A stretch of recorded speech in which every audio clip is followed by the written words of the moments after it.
સુરતમાં state monitoring સેલની મોટી કાર્યવાહી, જ્યાં દારૂ અને જુગારના અડ્ડા પર સ્ટેટ મોનિટરિંગ સેલે તવાઈ બોલાવી।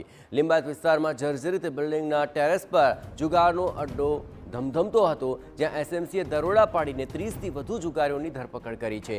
જુગાર અડ્ડાનો સંચાલક શનિ ફરાર થઈ ચૂક્યો છે અને સ્થળ પરથી લાખો રૂપિયાનો મુદ્દામાલ પણ જપ્ત કરાયો છે।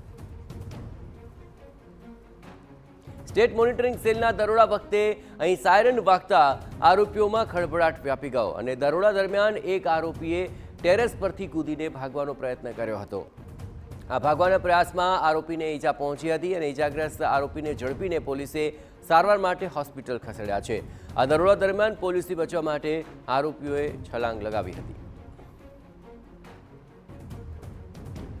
લિંબાયતની ગીલા ટાઉનશીપ બિલ્ડિંગની અંદર દરોડાની કાર્યવાહી દરમિયાન જુગારના અડ્ડા પર નશાના સામાનની રેલમછેલ જોવા મળી। દારૂની બોટલ, સિગારેટ, નશો કરવાના ઇન્જેક્શન સહિતનો સામાન પણ મળ્યો હતો।